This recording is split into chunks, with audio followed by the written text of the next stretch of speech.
The wrong door. Olivia Barrett stood before the towering iron gates of the West Estate, her leather portfolio clutched against her chest. The email had been clear. Arrive at 8 o'clock sharp for a consultation with Julian West, founder and CEO of West Technologies. She had spent 3 weeks preparing her analysis of his company's financial structure, and tonight was her chance to present solutions that could save his struggling European division. The October wind swept through her auburn hair as she pressed the intercom button. No response. She tried again, glancing at her watch. 7:58. She was never late. When the gates finally swung open on their own, Olivia took it as an invitation.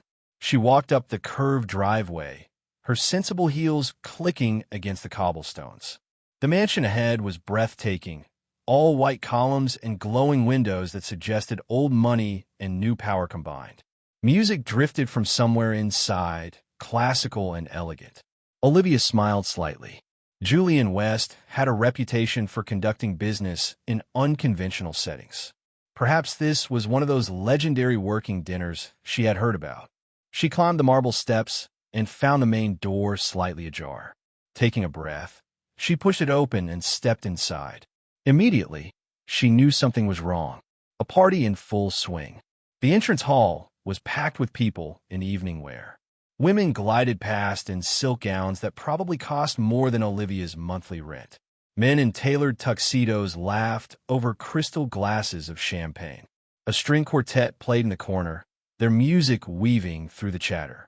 Olivia froze, her navy blazer and pencil skirt suddenly feeling painfully out of place. This was not a business meeting. This was a party, and she had just crashed it. Before she could back toward the door, a waiter approached with a tray of appetizers. He smiled politely, as if her presence was completely expected. "Ma'am, the green room is through the west corridor. You can leave your things there before your performance." Performance? Olivia blinked. "I think there has been a mistake." But the waiter had already moved on, swept into the current of guests. Olivia stood rooted to the spot, her mind racing. Had she gotten the date wrong? The address? "You must be the dancer." The voice came from behind her, deep and smooth. Olivia turned to find herself face to face with a man who could only be Julian West. He was taller than she expected, with dark hair that fell just past his collar and eyes the color of smoke. His tuxedo fit him like it had been painted on, and he carried himself with the kind of confidence that came from never having to prove anything to anyone. "I'm not a dancer," Olivia managed, her throat suddenly dry. Julian's eyebrow raised slightly, a hint of amusement playing at his lips. "No?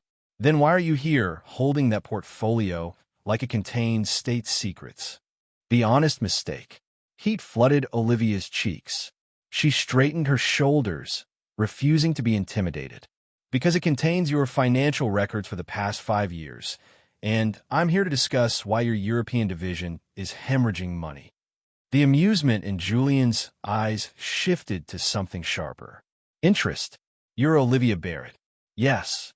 The analyst from Whitman Consulting. "Correct." He studied her for a long moment, and Olivia felt the weight of his gaze like a physical thing. Around them, the party continued, oblivious to their exchange. "My assistant sent you the wrong invitation," Julian said finally. "This is my annual charity gala. Your meeting was supposed to be tomorrow morning." Olivia felt her stomach drop. "Tomorrow?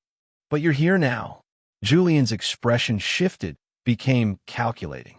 "Tell me, Miss Barrett, how do you handle unexpected situations?" "I adapt," Olivia replied without hesitation. "Good." He gestured toward the crowd. "Because I need someone to help me manage this circus. My event coordinator called in sick 2 hours ago, and half these people are major donors who expect everything to run smoothly. Think you can handle it?" Olivia stared at him. This was insane. She had come here to present spreadsheets and projections, not to coordinate a society event. But something in Julian's eyes challenged her, dared her to walk away. "What do you need?" she heard herself ask, trial by fire. The next 3 hours passed in a blur. Julian gave her a crash course in the evening schedule. A silent auction at 9, dinner at 10, speeches at 11. Olivia found herself managing volunteers, soothing anxious donors, and, somehow, keeping track of 100 moving pieces. She had always been good under pressure. Her years analyzing corporate structures had taught her to see patterns, to anticipate problems before they arose. Those same skills translated surprisingly well to event management. When a guest complained about his table assignment, Olivia rearranged the seating without disrupting the carefully planned social dynamics. When the auctioneer's microphone failed, she found a backup in under 2 minutes. When a waiter spilled wine on a donor's dress, Olivia produced a stain remover pen from her own purse and saved the evening. Through it all, she felt Julian's eyes on her. He moved through the crowd with practiced ease, shaking hands and making small talk, but his gaze kept returning to where she worked. The real test. At 10:30, just as dinner was being served, disaster struck. The head chef emerged from the kitchen, his face pale. "We have a problem," he told Olivia urgently. "Half the main course is ruined." The refrigerator malfunctioned. Olivia's mind raced. There were 200 guests expecting a 5-course meal. She glanced at the kitchen doors, then at the dining room where people were already seated. "How much food do we have?" "Enough for maybe 100 plates." "Make them smaller portions," Olivia said quickly. "Plate them beautifully. Focus on presentation. Add extra garnish. Then prepare a supplementary course using whatever ingredients you have on hand. Market it as a surprise addition to the menu, something spontaneous and creative." The chef looked skeptical but nodded. 20 minutes later, guests were raving about the innovative tasting portions and the unexpected extra course of butternut squash soup with truffle oil. Julian found Olivia standing near the kitchen doors, finally allowing herself a moment to breathe. "That was impressive," he said quietly. "That was luck," Olivia countered. "No." Julian moved closer, and suddenly the noise of the party seemed very far away. "That was quick thinking and grace under pressure. Exactly what I need." "For party planning?" Olivia tried to keep her tone light, but her heart was racing. "For everything." Julian's eyes held hers. "That financial analysis you came here to present? I've already read it. You're right about the European division. You're right about the structural problems. And I think you're exactly the person who can help me fix them. A new beginning." Olivia felt the world tilt slightly. "You want to hire me? I want to offer you a position as my strategic advisor. Full access to company operations, direct reporting to me, and a salary that will make your current firm weep when you resign." It was too much, too fast. Olivia had come here expecting a standard consultation contract, not a complete career change. "I don't understand," she said. "You barely know me. I know enough." Julian's voice was firm. "I know you don't panic when things go wrong. I know you solve problems instead of creating them. I know you're smart enough to see what's broken and bold enough to say it out loud. That's more than I can say for most people in my company." The music swelled behind them, and through the windows, Olivia could see the city lights stretching into the distance. This was a turning point. She could feel it, a moment that would change everything. "When would I start?" she asked. Julian's smile was slow and devastating. "How about Monday? Unless you'd rather finish helping me survive tonight first." "I could do both," Olivia said, surprised by her own confidence. "I was hoping you'd say that." He extended his hand. "Welcome aboard, Miss Barrett." As Olivia shook his hand, feeling the warmth of his palm against hers, she had no idea that this handshake would lead to something far bigger than either of them could imagine. She had come here by accident, been mistaken for someone else entirely, and somehow found herself on the path to becoming one of the most powerful women in the tech industry. The party continued around them, but in that moment, it was just the two of them, a billionaire who had finally found someone he could trust, and a woman who had just bet her entire future on a man she had met 3 hours ago. It was reckless. It was impulsive. It was the beginning of everything. The first day Monday morning arrived with startling clarity. Olivia stood in front of her closet at 6 a.m., staring at her limited collection of professional wear. Everything felt inadequate for West Technologies, where even the receptionists looked like they had stepped out of fashion magazines. She settled on a charcoal gray suit with a cream blouse, paired with her best heels. Simple, professional, forgettable. Exactly what she needed while she figured out how to navigate this new world. West Technologies occupied floors 30 through 45 of the Millennium Tower downtown. Olivia's new office was on the 42nd floor, with windows overlooking the financial district. It was bigger than her entire apartment that a woman in her mid-50s knocked on the open door. She had steel-gray hair and a sleek bob, and the kind of posture that suggested military background. "Miss Barrett? I'm Diane Foster, Mr. West's executive assistant. I'll be helping you get oriented today." "Thank you," Olivia said, setting down her bag. "I appreciate any guidance you can offer." Diane's expression was neutral, professionally polite. "Mr. West has asked me to give you access to all departmental reports from the past 2 years. He also wants you sitting in on the executive meeting this afternoon." "This afternoon?" Olivia felt a flutter of nerves. "That's fast." "Mr. West doesn't believe in slow integration," Diane replied. "He throws people into the deep end and sees if they swim." Meeting the Wolves. The executive meeting took place in a glass-walled conference room that felt more like a fishbowl. 12 people sat around an enormous table, and every single one of them looked at Olivia like she was an intruder. Julian sat at the head of the table, his presence commanding without effort. He gestured to the empty chair beside him. "Everyone, this is Olivia Barrett, our new strategic advisor. She'll be working directly with me on operational improvements." A man with silver temples and an expensive watch leaned back in his chair. "Strategic advisor? That's a new position. What exactly will you be advising on?" "Whatever needs advising," Julian said coolly. "Starting with the European division that Lawrence here has been running into the ground for the past 18 months. Lawrence, a portly man with thinning hair, turned red. "The European market is challenging right now. Everyone is struggling. Not everyone is losing $40 million, Olivia said quietly. The room went silent. All eyes turned to her. Julian's lips quirked slightly. "You have the floor, Miss Barrett." Olivia stood, opening her tablet. "Your Berlin office has been reporting inflated sales figures for 3 quarters. The actual revenue is 30% lower than what appears in your consolidated statements. Someone has been creative with the accounting." "That's a serious accusation," Lawrence sputtered. "It's a mathematical fact," Olivia countered. She projected her analysis onto the screen. "Here are the reported figures. Here are the actual bank deposits. The discrepancy is consistent and deliberate." Julian leaned forward, his expression darkening. "Lawrence explained this." "I don't have to explain anything to some consultant who's been here for 5 minutes," Lawrence shot back. "Julian, we've worked together for 10 years. You're going to take her word over mine?" "I'm going to take the numbers over anyone's word," Julian said, his voice like ice. "You have until end of day to provide documentation that contradicts her analysis. If you can't, clean out your desk." Lawrence stood abruptly, his chair scraping against the floor. He left without another word, and the tension in the room thickened. A younger executive with dark-rimmed glasses cleared his throat. "If the European numbers are fabricated, what else might be wrong?"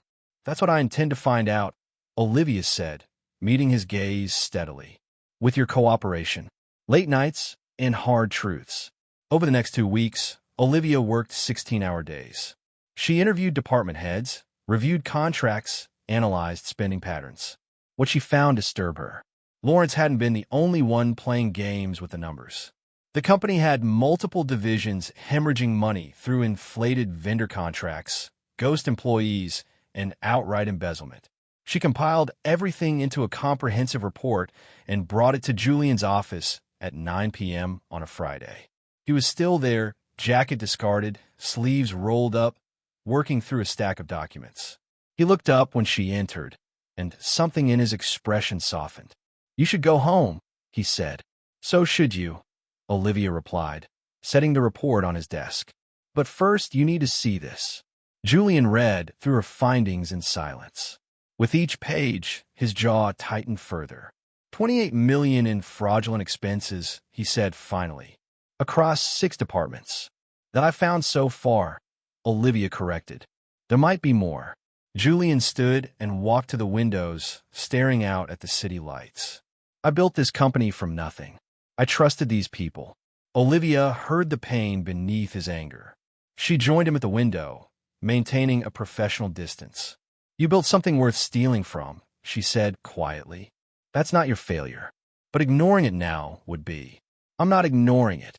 Julian turned to face her, and the intensity in his eyes made her breath catch. I'm grateful you found it. Most people in your position would have looked the other way, protected their relationships with senior staff.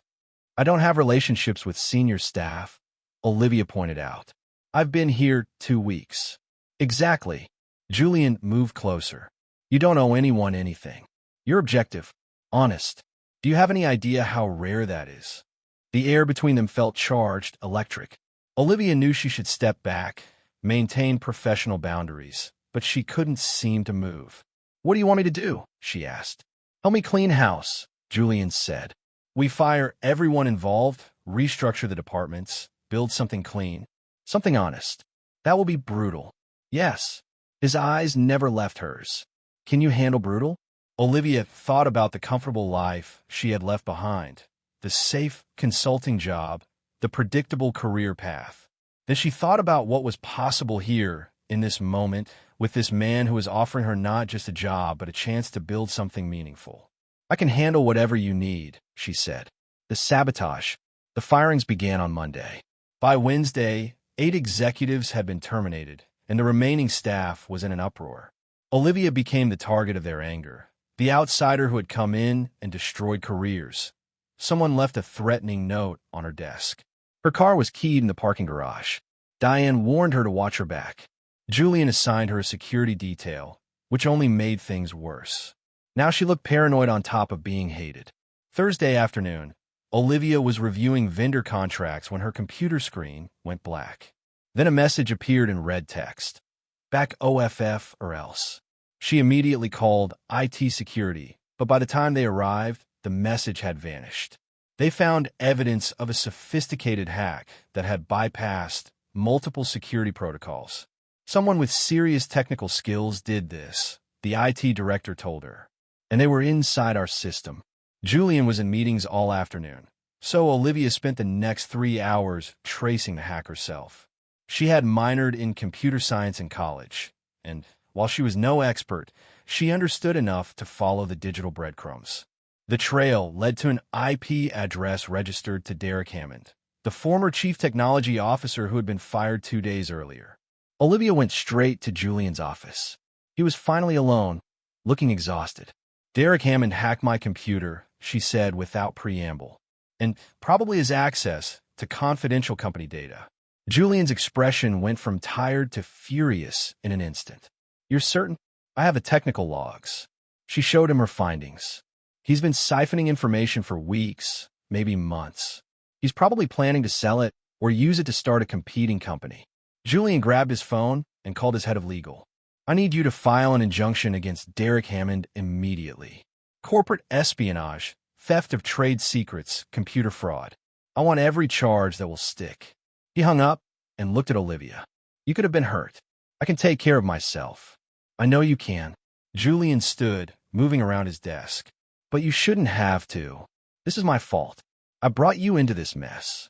You gave me an opportunity, Olivia corrected. The mess was already here. They stood closer than was strictly professional. Olivia could see the flecks of blue in Julian's gray eyes, the tension in his jaw. You're not what I expected, he said quietly. What did you expect? Someone temporary. Someone who would do the job and move on. He paused. Someone I wouldn't care about. Olivia's heart hammered against her ribs. This was the line they had been carefully avoiding for 3 weeks. Once they crossed it, everything would change. Julian, she began, but he shook his head. I know this is complicated. You work for me, and that makes this inappropriate. But I need you to know that what I feel, it's not about your position or your work. It's about you. Before Olivia could respond, Diane knocked urgently on the door. Mr. West, the board is here. Emergency meeting. The board meeting. The board of directors had assembled in response to the mass firings and the allegations of corporate espionage. They sat in judgment, demanding answers, threatening votes of no confidence. Julian stood at the head of the table, calm and controlled, explaining the situation. But Olivia could see the calculation in the board members' eyes. They were looking for weakness, for a reason to question his leadership. "These allegations are serious," said a woman in pearls and a power suit. "The kind of systematic fraud you're describing suggests failures at the highest level of management." "Agreed," Julian said, "which is why I brought in outside expertise to conduct a full audit." This woman, another board member, gestured at Olivia dismissively. "She's been here less than a month. How do we know she's not part of the problem?" Olivia felt anger flare in her chest, but she kept her expression neutral. "Miss Barrett discovered the fraud," Julian said, his voice sharp. "She's the reason we're fixing it instead of letting it continue." "Or she's covering her tracks," the man persisted. "Maybe she's the one who's been manipulating the numbers all along." The accusation hung in the air, absurd but dangerous. Olivia saw several board members nod thoughtfully. "That's ridiculous," Julian started, but Olivia touched his arm lightly. "May I?" she asked. He nodded, stepping back. Olivia pulled up her presentation, the one she had been preparing for weeks. "The fraud began 3 years ago, which you can verify through historical records. I've been with this company for 22 days. Unless I'm also a time traveler, your theory doesn't hold up." A few board members smiled, but the man who had accused her was undeterred. "You could have falsified those records." "I could have," Olivia agreed. "But I didn't, and I can prove it." She pulled up a second screen. "This is footage from our security cameras showing Lawrence and Derek meeting secretly in the parking garage 6 months ago. This is Derek's personal email, which our legal team obtained through discovery, showing correspondence with offshore accounts. This is documentation of wire transfers that match exactly with the missing funds." She went through each piece of evidence methodically, building an airtight case. By the time she finished, even her harshest critic was silent. "The fraud is real," Olivia concluded. "The people responsible have been identified and terminated. Mr. West's only failure was trusting people who didn't deserve it. But he's correcting that now.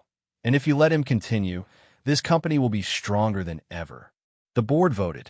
Julian kept his position, and Olivia was officially recognized as a critical asset to the company's recovery. As they left the boardroom, Julian caught her hand briefly. "Thank you," he said, his voice low. "We're not done yet," Olivia replied. But she squeezed his hand back just for a moment before letting go. The merger opportunity. 6 months passed in a whirlwind of restructuring and rebuilding. Olivia worked alongside Julian daily, and their professional partnership deepened into something neither of them could name, but both felt constantly. They were careful. No inappropriate touches, no late dinners alone, nothing that would give the gossips ammunition. But the tension between them grew like a living thing, present in every meeting, every shared glance, every accidental brush of hands over documents. Olivia threw herself into work, and her efforts paid off. The company stabilized, then began to grow. She identified new markets, streamlined operations, and built relationships with clients who had been alienated by the previous regime. Then, in early spring, she discovered something extraordinary. She was reviewing quarterly reports from their competitors when she noticed a pattern. Apex Innovations, a mid-sized tech company specializing in artificial intelligence, was struggling.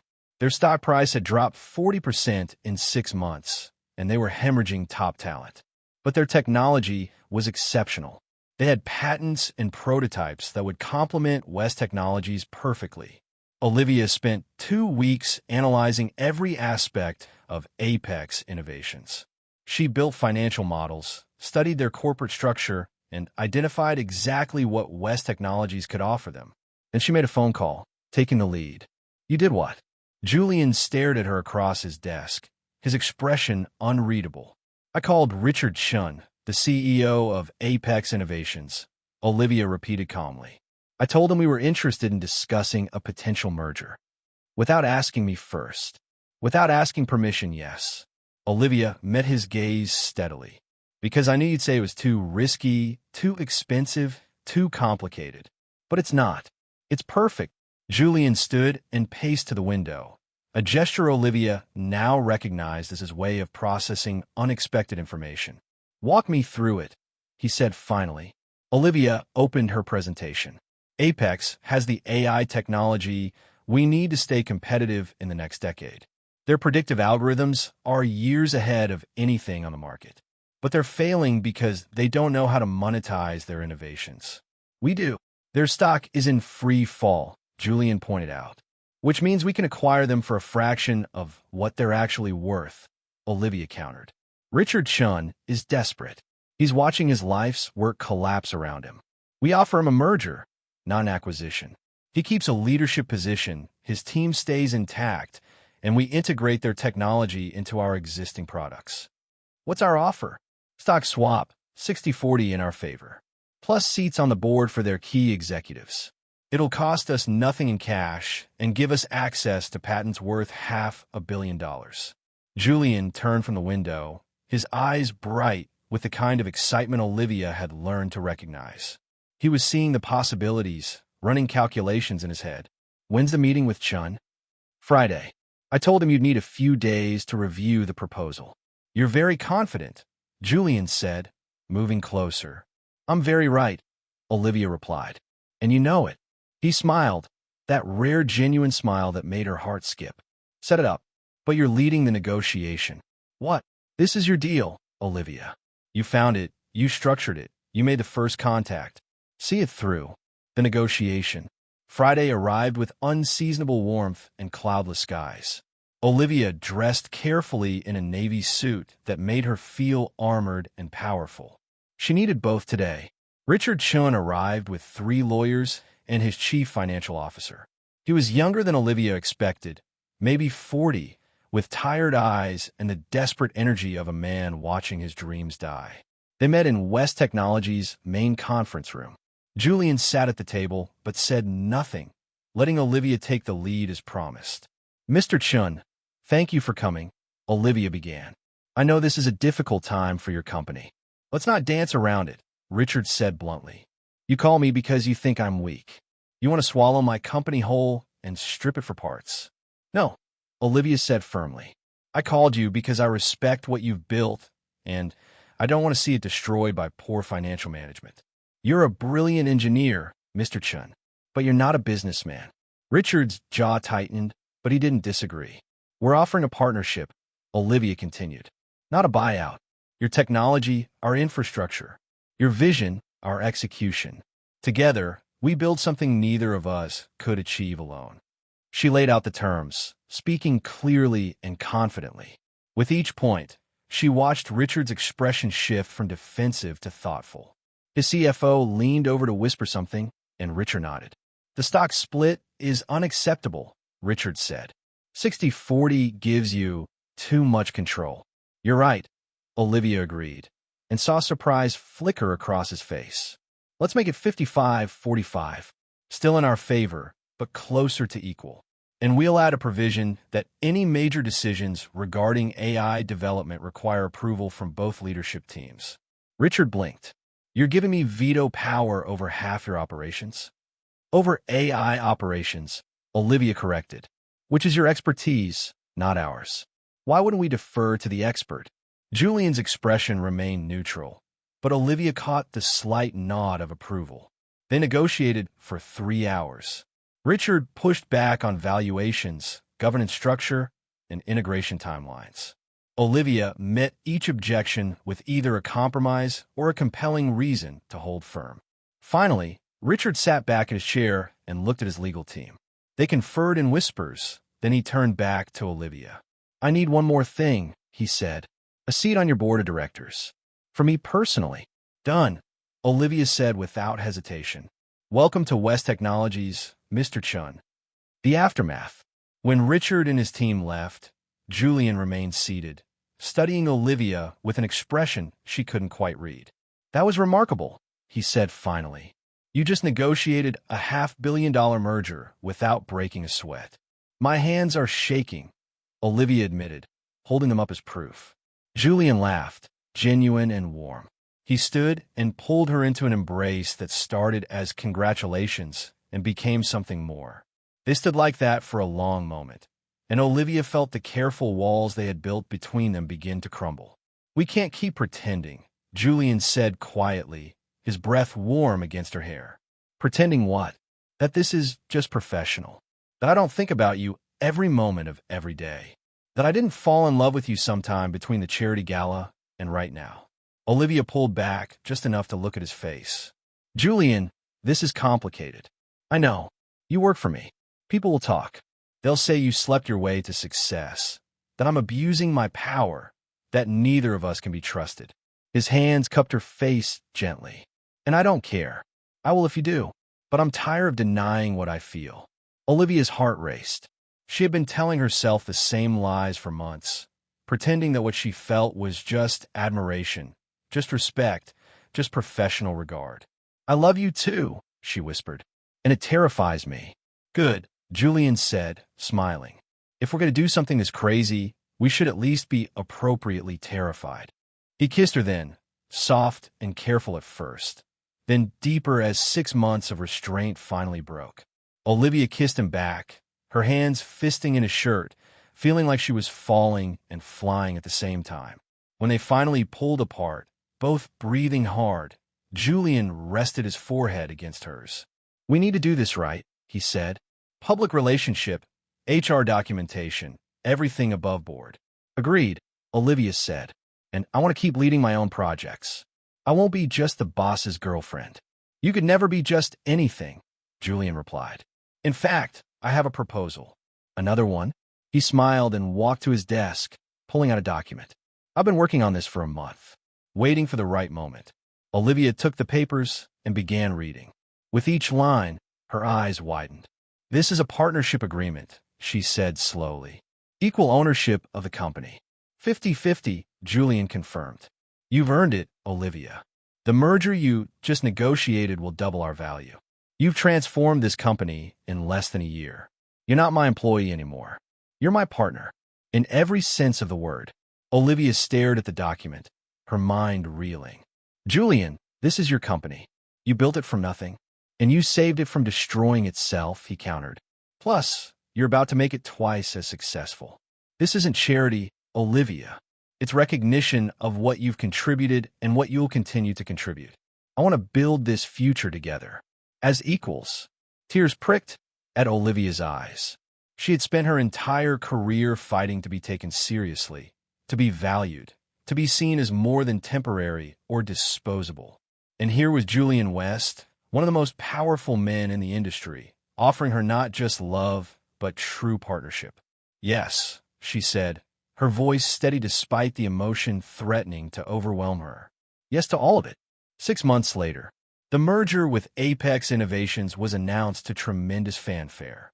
Stock prices soared. Industry analysts called it the deal of the decade. Olivia and Julian's relationship became public knowledge shortly after, and, just as predicted, there was gossip. Some people claimed she had manipulated her way into power. Others suggested Julian was having a midlife crisis. But the results spoke louder than the rumors. Under their joint leadership, West Technologies became one of the fastest-growing companies in the sector. Their AI integration revolutionized 3 different industries. They were courted by investors, praised by competitors, and profiled in every major business publication.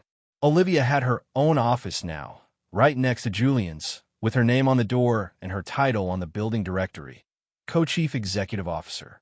She stood at her window one evening, watching the sun set over the city, and marveled at how completely her life had transformed. A year ago, she had been a mid-level analyst with limited prospects. Now, she was one of the most powerful women in technology, leading a billion-dollar company alongside the man she loved. Julian joined her at the window, slipping his arm around her waist. What are you thinking about? He asked. About how I almost didn't come to that party, Olivia admitted. If I had double-checked the invitation, if I had turned around and left when I realized my mistake, none of this would have happened. Then I'm grateful for that mistake, Julian said, kissing her temple. Best wrong turn I ever witnessed.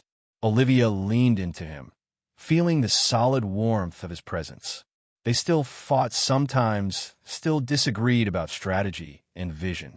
But they were partners in the truest sense, challenging each other, supporting each other, building something remarkable together. We should go, Julian said reluctantly. The board dinner starts in an hour. 5 more minutes, Olivia requested, not ready to leave this moment. 5 more minutes, Julian agreed.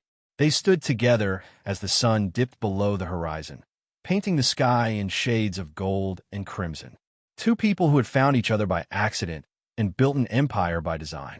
The future stretched before them, full of possibility and challenge and promise. And they would face it together as equals, as partners, as the unlikely team that had defied every expectation and emerged stronger for it. Olivia Barrett had walked through the wrong door and found her destiny. Julian West had mistaken her for someone she wasn't and discovered exactly who he needed. And together, they had created something neither of them could have built alone. A partnership built on trust, respect, and love that was as unshakable as it was unexpected.